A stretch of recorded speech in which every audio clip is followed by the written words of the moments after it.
अभिनंदन करता हूँ।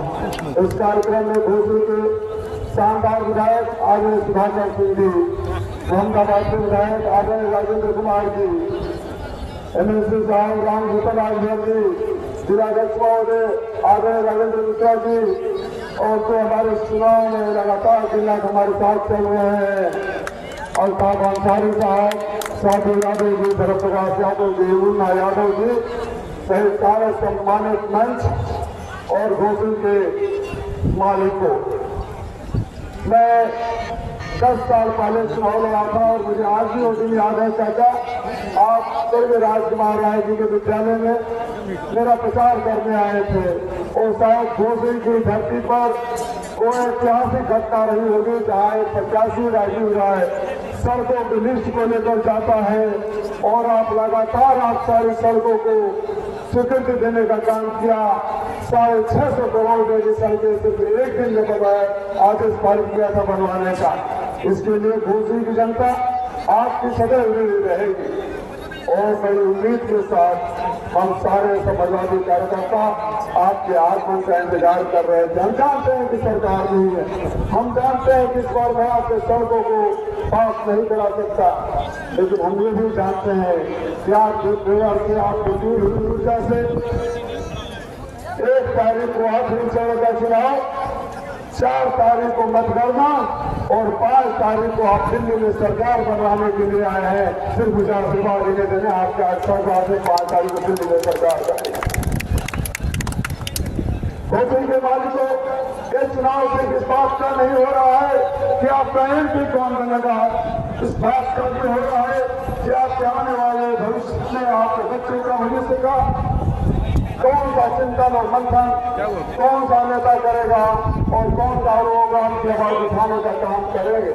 आज जो प्रत्याशी आप सभी जानते हैं, पिछले 10 सालों में चाहे इस इलाके में कोरोना आया हो, लॉकडाउन हुआ हो, इसी मधुबन में इंटरिया में बाढ़ आया, कटान आया, पत्रकार साथी सामने आए, मैं बार बार इन पत्रकारों को चुनौती देता हूँ कि मेरे पत्रकार साथियों, लोकतंत्र के चौथे स्तंभ, अगर आपके पास कोई और तस्वीर हो तो खड़ा होकर कोई आगे कार्यकर्ता, कोई नेता, कोई बेटा, कोई भाई भारतीय जनता पार्टी का सरकारी दल का इंटरिया में रफा चीजों की मदद कर रहा हो, कोरोना में अनाज और दवाइयां बचा रहा हो, गैस के सिलेंडर, ऑक्सीजन के सिलेंडर दे रहा हो, जो लॉकडाउन में पुलिस की गाड़ियों में भर भर के जो खाद्य सामग्री और राहत सामान आ रहा था, सरकार का नहीं आपके बेटा और भाई राजीव राय का भेजा हुआ था।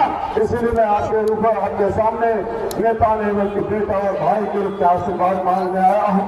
साथियों, जो वर्तमान सरकार है और जो वर्तमान प्रत्याशी है, 3 प्रत्याशियों में से एक का चेहरा भी न आपको नजर आएगा, जो मीडिया के साथियों को नजर आएगा कि कभी आपके दुख सुख में साथ में रहा। मैं आपको वचन देने आया हूँ, मैं आपको पुनः वादा करने आया हूँ। आप सबको याद होगा 2014 के चुनाव में मैं हार गया था, मुझे मलाल नहीं रहा और जब चुनाव हारा तो उससे पहले अफवाह उड़ाया गया था कि जीत कर और हार कर ये बेंगलोर वापस चले जाएंगे। मैं तीसरे दिन आया, आदरणीय शिवपाल यादव जी का आशीर्वाद लेकर आया, अपने नेता सुखदेव नेताजी का आशीर्वाद लेकर आया, किरणानंदा साहब का आशीर्वाद लेकर आया और मेरे को विश्वास दिलाकर आया। और फिर आपके बीच में मैंने कहा था मेरे मालिक और जिनको दिल्ली भेजना था, आपने उन्हें दिल्ली भेज दिया। मैं आपके दिल में रहने आया हूँ और पिछले 10 सालों से आपके दिल में अपना जगह बनाने के लिए लगातार प्रयास करता रहा। मैंने कहा था जिसको दिल्ली जाना था वो दिल्ली गया। मैं घोसी की जनता के साथ घोसी की धरती पर ही आखिरी सांस लूंगा और उस वादे को निभा रहा हूँ। क्या ये आपकी जिम्मेदारी नहीं बनती? क्या आप वो सोचते नहीं कि जो आपका भाई और बेटा पिछले 10 सालों से एक कहा थे, जो आज मंत्री जी आए हैं, चाचा सभी जिले के प्रथम नागरिक को खड़ा करा कर चाहते हैं कि मैं इनका मालिक हूँ।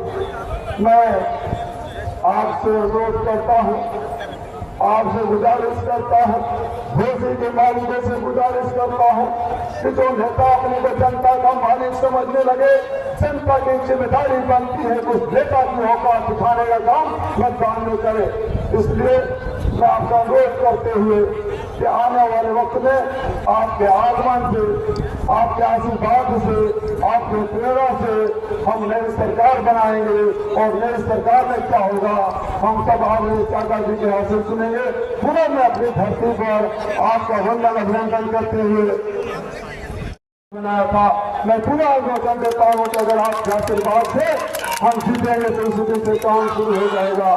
क्योंकि चाचा को बहुत सारी बातें कहनी थी, लेकिन हमारे मुख्य अतिथि जी को आगे भी कई कार्यक्रम है। आज चाचा जनता घोसी की जनता कह रही है कि जिस तरह से आपने उपचुनाव में यहाँ खड़ा होकर सबको जितवाने का काम किया, उसी तरह 5 विधानसभाओं में आपको हमारा मार्गदर्शन करना पड़ेगा, हमें जिताना पड़ेगा। इन्हीं सब बातों के साथ मैं अपने मुख्य अतिथि, अपने प्रेरणा स्रोत, अपने नेता आदरणीय चाचा जी को आमंत्रित करता हूँ कि आए और घोसी की जनता को आशीर्वाद दे। आदरणीय चाचा।